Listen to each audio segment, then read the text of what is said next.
Welcome to The Explainer. Today, we are going to pull apart one of the most brilliantly tense and just pivotal scenes in The Amazing Spider-Man. Honestly, it's a masterclass in building conflict with nothing more than a simple conversation. I mean, what happens when your girlfriend's dad is the one hunting you? That's the incredibly high-stakes question at the very heart of this scene. It's awkward, it is so tense, and it completely changes the game for Peter Parker and Gwen Stacy. All right, let's get into it. Okay, so the scene kicks off by just perfectly setting up the two separate worlds that Peter is desperately trying to juggle, right? You've got his life as a pretty normal teenager in love, and then his life as the vigilante, Spider-Man. And right away, how he shows up tells you everything you need to know. This is not your normal meet the parents kind of deal.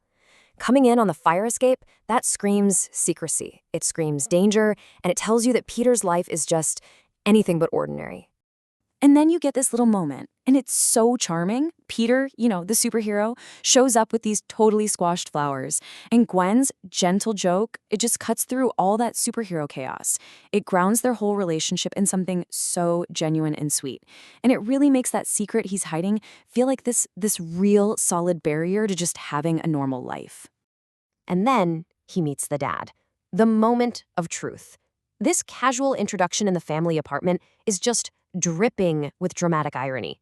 Think about it. Peter Parker, just a kid trying to impress his girlfriend's parents, comes face to face with Captain Stacy, the very man leading the citywide manhunt for Spider-Man.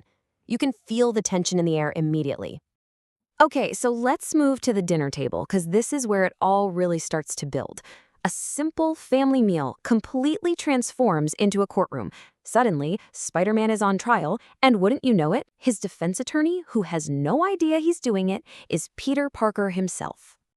And Captain Stacy, wow, he does not mince words. He lays out the official case against Spider-Man, plain and simple. From his point of view, that mask isn't heroic at all. It's what a criminal uses. It's for someone who works outside the very system he spent his entire life upholding. For him, it's all about law and order. So now you've got Peter stuck in this impossible spot. He has to defend himself without, revealing himself. He starts arguing for Spider-Man's intentions, and his source? Internet videos. It's such a classic teenage move, but it also really highlights this clash between how the public sees things versus the official police strategy. And here's the crucial thing, right? Their philosophies are completely at odds. The film even visually shows you this by putting them on opposite sides of the table. Captain Stacy, he's all about the system, the strategy, the uniform. He believes in protecting the law. But Peter, he's coming from a place of moral justice, protecting people. Right now, even if it means you have to bend a few rules. So while Stacy sees a guy with a personal vendetta, Peter just sees someone trying to help. And you can see how quickly this escalates. What was bubbling under the surface now just comes right out. Captain Stacy feels like his entire profession, his life's work, is being attacked. He looks right at Peter and challenges him, asks whose side he's on. He gets super defensive about the police and even accuses Peter of thinking they just sit around playing cards all day. This isn't a philosophical debate anymore. This is personal. All that pressure that was building up at the dinner table, it has to go somewhere. And in these next quiet moments, you see it force the truth right up to the surface. It leads to a scene that's somehow both a huge climax and incredibly intimate at the same time. So Peter and Gwen step out onto the balcony. They're away from her dad, but that tension, it follows them right out there. Peter just knows he can't keep living this lie, not with the woman he loves, and definitely not when her own father is the one trying to throw him in jail.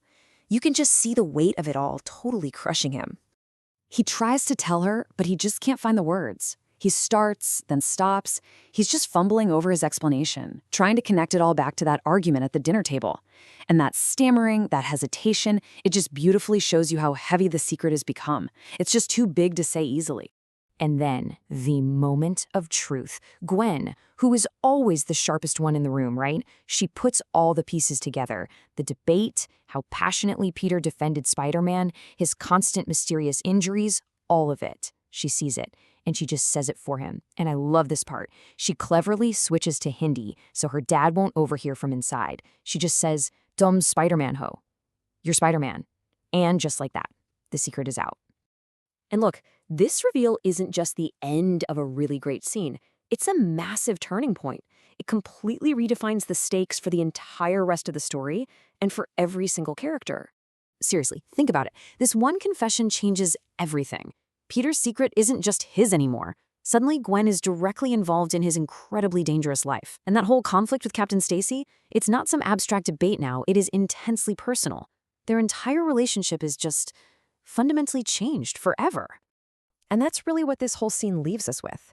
Yeah, it resolves the tension of that dinner debate, but it immediately swaps it out for a much bigger, way more profound question. The battle isn't about some masked stranger anymore. No, now it's about Gwen's boyfriend versus her father. And that conflict, that's what's going to define the rest of their story.